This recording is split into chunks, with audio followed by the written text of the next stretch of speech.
Okay, good morning, good afternoon, good evening, good night. Okay, this side is good afternoon. It's me again, Sam Palestinian. This video is a continuity of the previous video that I took in the desert. Please, again, my subscribers, actually at least maybe I've got 22, but please, the viewers, I wish the number that is viewing could be converted into the subscribers. Even if you are not interested with the videos, just maybe one day, one of the good day you will be interested. Just subscribe. You got nothing to lose. Please, my viewers, please, I beg you. Okay, it's me again, some Palestinian, coming back again. We have to finish that video that we took in the desert, Namibia desert, one of the richest desert in the world.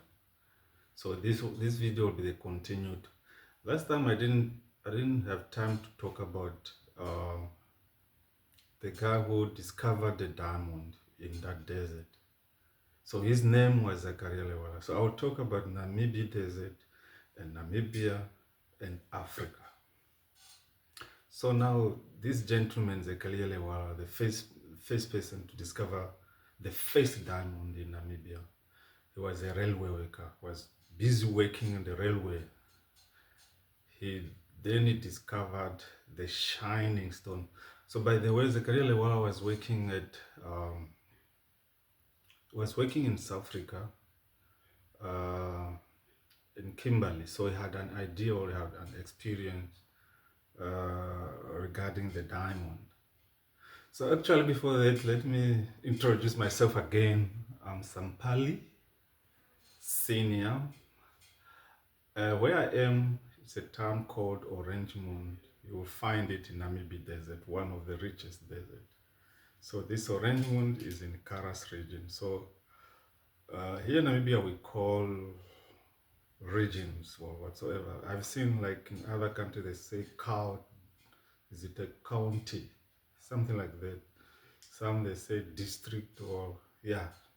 Some they say zone, but here we say regions. They make the country. Actually, we have 14 regions in Namibia. So this is Karas region in Namibia. Namibia in Africa. Namibia is in the southern part of Africa. People know only about South Africa, Cape Town, Juba. So we have Namibia also. Namibia, we are in the southern part of Africa, but yeah, we are Namibians. So going back to the gentleman who discovered the first diamond, the first man discovering the first diamond in Namibia by the name Zakaria Lewala. That was in 1908. It was in April 1908 when the first diamond was discovered. So you see, African, this is what we have to learn. You as an African discovering something, but then that something does not belong to you.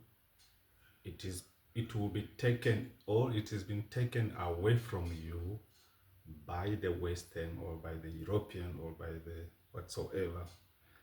Because Zakaria Lewala, he discovered the diamond. Then he reported it to his supervisor at the channels. You see now, the supervisor, he just took the diamond. And then he forgot about Zakaria Lewala.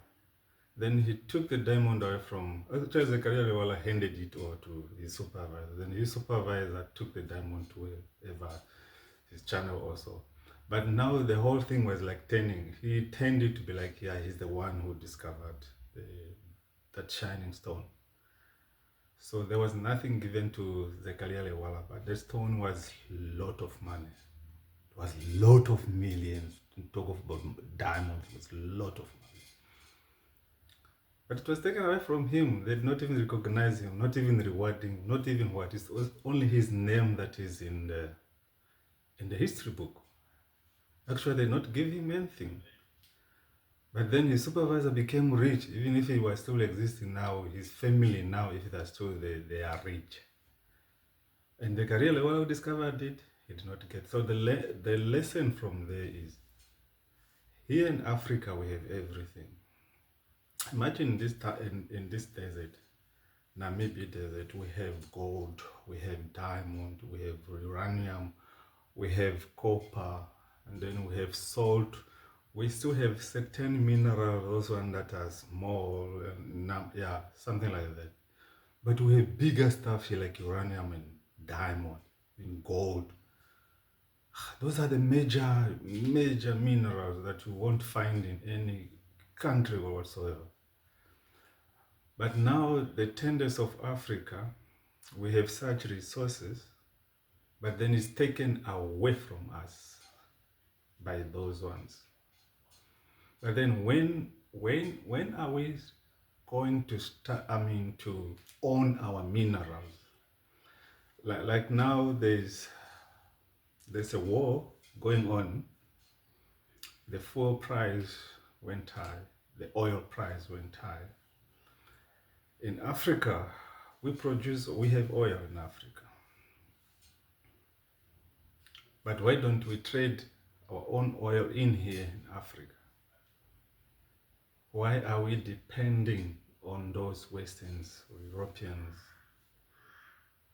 Why don't we do things on our own here instead of depending them? Like now we are not the one fighting, but now we are also feeling it here. We're feeling the pinch because of being depending on them. Now the fuel price is high. Well, we have plenty of oil. Namibia also, there's an oil discovery. Angola, there's oil. Nigeria is even big. So why don't we trade our own oil in Africa? Like we do, like when those guys are fighting now, we'll be like checking them on the mirror. Oh, you guys are fighting there. Oh, like we have uranium. Uranium can produce a very big weapon that can represent Africa. Even the superpower, even whatsoever they can try. But then we don't even have a bigger weapon here that can protect us, like, yes, this one's for Africa, if anything. But now the problem is we are busy fighting our own. Yeah, we also used to fight our own African country.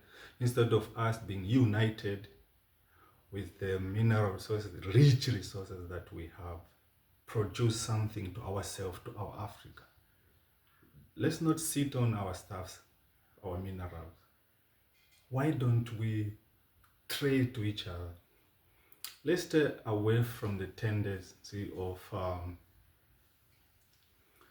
importing our mineral resources from them against coming back. So it's our product, our resources that so we give it to them, or they take it away from us and then they sell it to us.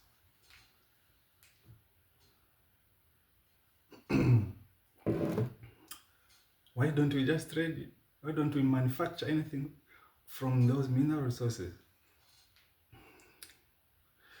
If, like Nigeria, you have oil, I don't know whether you have uranium or how big is your uranium wherever you are mining it. Like Namibia, we are third or fourth in the world producing uranium. You can say, okay, Nigeria have got oil, Namibia have uranium, so let's trade. We'll give you our uranium, give us your oil. Zambia is good in agriculture, or Zambia have got plenty of copper. Okay? Then Kenya, agriculture, because in Kenya it's raining every time, there's a lot of rain. Let's say they have everything in Kenya, they have, especially in agriculture. Then we trade to each other. So even this thing of saying, yeah, Africa, we are poor, we are dying from hunger, we shouldn't. If Africa can produce maize, can produce fruit, can produce anything, then why should you go to bed with an empty stomach? I think it's time for Africa to manage our own resources. It's ours, it's not for them. But then they are taking our resources away from us. They go produce something that they will sell to us. Let's produce and then we sell to them because it's ours. So, but now it is the other way around. Just like an example I gave for Zakaria Lewara, the first man discovering the first diamond in Namibia. But it was taken away from him and by his supervisor because he was from Germany, and then he took it out from him. And then he pretended like he's the person, the one who discovered it. So I think it's time for Africa to be united. Let's not fight each other. We must hold our resources. Let's produce, we export to them. Instead of them taking away our resources, they go finish whatsoever they go do with it, selling it to us. I think we must do it just like the way we. Okay, if let me say South Africa, we have that technology, or we have any machines, we have actually we have the right machine in place. Why don't we say like, okay, we identify one of the African countries that, okay, this one, they will be the one machining whatsoever, or they are the one where there's a big factor that can produce whatsoever we mine in our own countries. But why do we have to send everything to them and then they sell it to us? We can just like give to South Africa. If we don't have anything, let's give it to the neighbor, then they do it. And then even the neighbor, if they don't have that something for us, for them to produce whatsoever, then they give it to us, then we finish it or we finalize it. But now we'll be dependent. You see now, all the mineral resources, we give it to them, they go produce. Now when they are fighting, now in this case, they are fighting this war. Now we are the one facing it here. Why do we have to feel the pain? Well, we are not in their war. It must not be our wound. It is their wound, so they must feel the pain. But now we feel the pain. So please, Africa, let's do like the Kwame Nkrumah's philosophies and so on. The Kenyattas, the Kenneth Kaundas, the same Nayoma of Namibia, all those ones. What was their focus? So I think it's time for us now, because we have everything. Why don't we produce our own things and trade within ourselves? I will show you in my next video what Namibia did in this desert. It was just a plain desert. It was like nothing on it. It's not even raining heavy here. It's just like some small drops in there. But at least they have decided to do something with that small diamond that we get, even though we are also still giving them our diamond. They produce the ring, and then all the whatsoever, the neck chain, and then they bring back the neck. Actually not bring back, but they are selling that neck chain from the diamond that was discovered here. So I will show you in my next video. Please subscribe, comment, even like the video, please. At least even 100 subscribers will mean a lot. All those viewers, converting them to subscribers to mean a lot. See you in my next video soon.